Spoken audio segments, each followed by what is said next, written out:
tuning in to the book club today. This is the Fancy Nancy Book Club, and I'm so glad you're here. I want to say hi to Mr. Jim and Daisy and Jessica and Dawn, and a special shout out to my new friend Jenna. Her grandmother told me that she loves to watch the book club. So Jenna, thanks for tuning in. I think we are now BFFs. That stands for Best Fancy Friends. And to all the rest of you who may be tuning in for the first time, this is the place where we have so much fun with books. Books are exciting and wonderful things.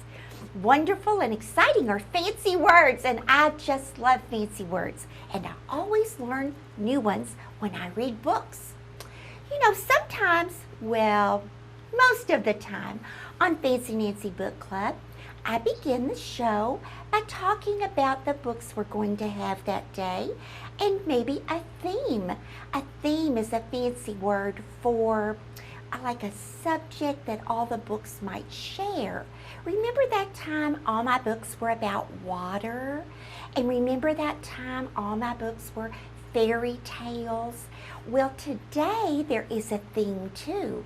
But today I'm not going to tell you what it is. I'm going to see if you can compare and contrast the books as I read them or tell you about them. Compare is a fancy word that means see how the books are alike. Contrast is a fancy word that means seeing how the books are different.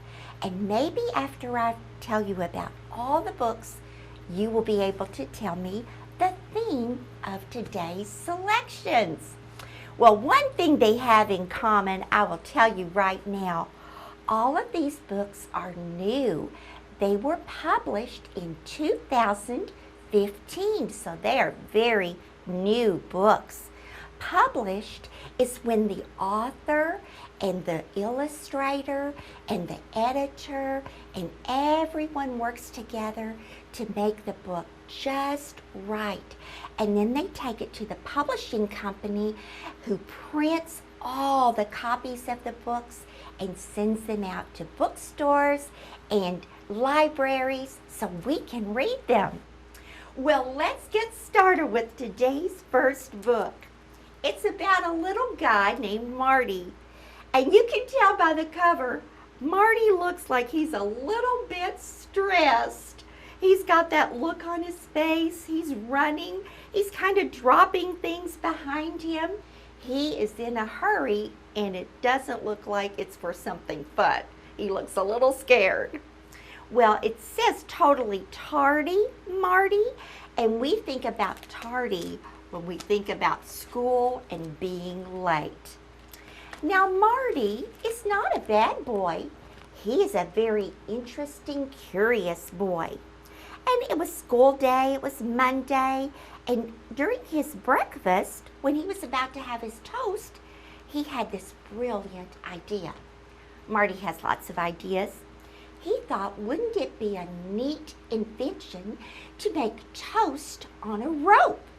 And then you could hang it around your neck and just take a bite of it whenever you wanted to, and your hands would be free. What a great idea. The problem is, making that toast on a rope has made Marty late for school.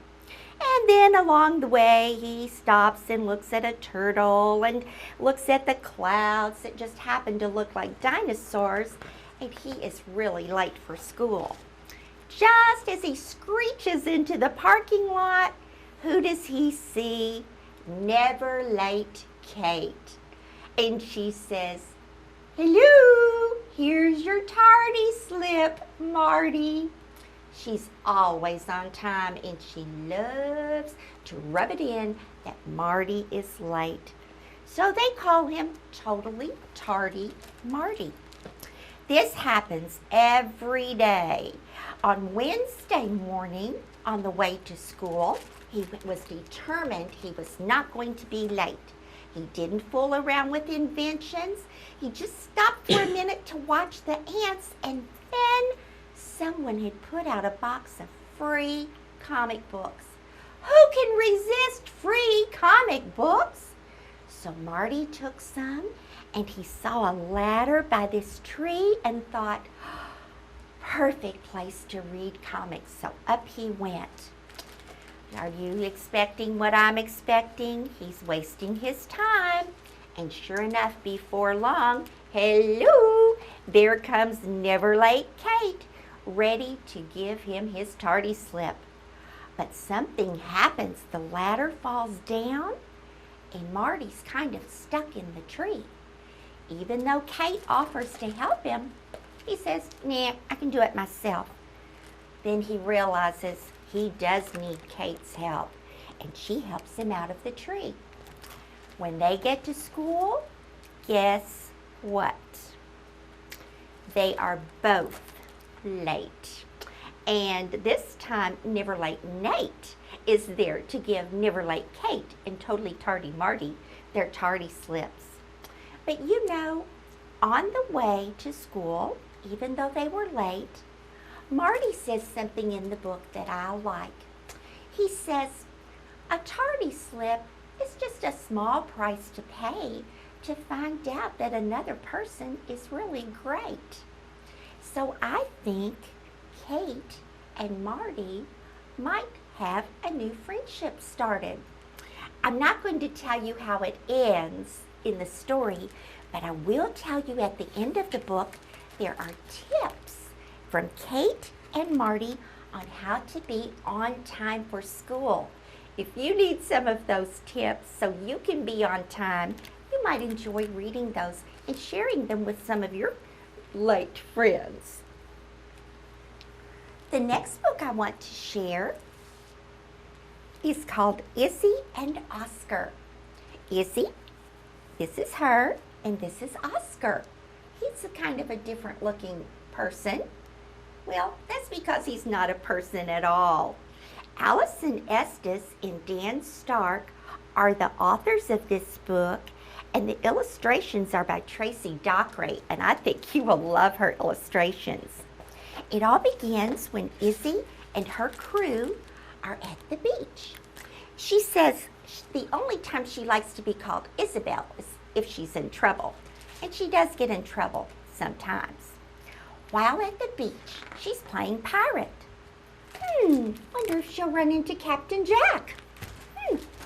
Let's see.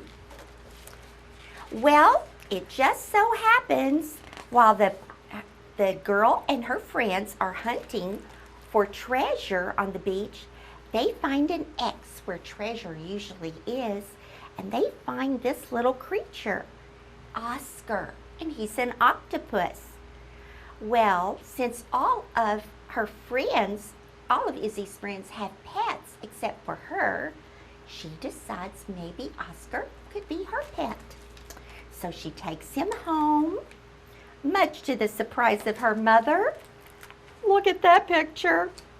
Mother looks a little bit worried. She says that is not a traditional pet. Traditional is a fancy word that means kind of normal and usual. Well, she's right. Oscar is not traditional. Taking care of Oscar turns out to be quite a job, but Izzy doesn't mind because she finally has a pet. One day, she tries to take Oscar for a walk. It doesn't work very well. An octopus on a leash doesn't work. And riding him doesn't work either. And can you tell that Oscar is getting bigger? She's taking very good care of him. Just when she thinks she may have to get rid of Oscar, she's walking by the city pool one day, and Oscar just is lagging behind, and Izzy jumps in to try to save a friend who's in trouble. But Izzy forgot she really can't swim. And then who should come to the rescue? Oscar.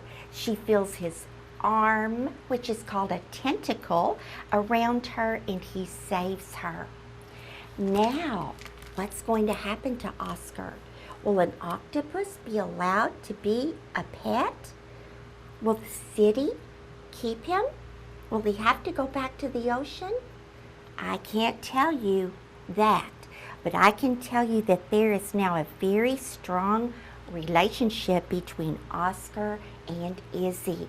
I hope you'll find the book to see what happens at the end. And then I just have to share this funny book I found. It's called The Big Ideas of Buster Bickles by Dave Wasson. Buster is one of the funniest characters I've ever seen. He looks so funny and he acts funny. He is full of so many big ideas. He just can't stop thinking of big ideas. He works on a robot and makes it a flesh-eating robot. He makes a laundry monster. He puts eggs on his face to have X-ray vision. Get it? X-ray, not X-ray.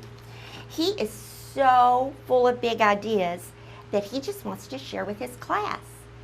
And here he is at show and tell. Can you guess what the children do when they see him? The next page will tell you. Look at all those ha ha ha ha, hee hee hee hee.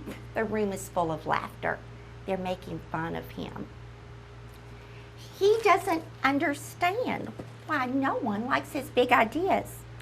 But Mother has an idea, not a big one, just a little one. She thinks they should visit Uncle Roswell because he has lots of big ideas too. When Buster arrives at Uncle Roswell's house, he just happens to be working on an invention. He calls it the what if machine. What if? But he's stuck. He can't think of any what ifs. Do you know someone who might be able to help him with some big ifs, some big ideas? That's right. Mr. Buster has lots of big ideas. He says, oh, what if I had a giant mustache? What if we were invisible? What if I had a hat made of cheese? What if we could fly on cows? But you know what's so interesting about his big ideas? The what if machine makes them happen. Wow, wouldn't that be a neat machine to have? What if the machine could do my homework? What if the machine could clean my room? Well, Buster keeps going with all these big ideas till they end up in outer space and don't have a way to get back to turn off the machine. What's going to happen to Uncle Roswell and Buster? Did this big idea finally do them in? Or will he have one more idea to save the day? Oh, I can't tell you, but I want you to read this book and find out if Buster and Uncle Roswell get back to their home and if Buster ever becomes an exciting person at school instead of someone the kids are making fun of. You know, I think it's time for one of our friends at Tell Me a Story. So let's take a little break, hear the story, and then come right back for more of the book club.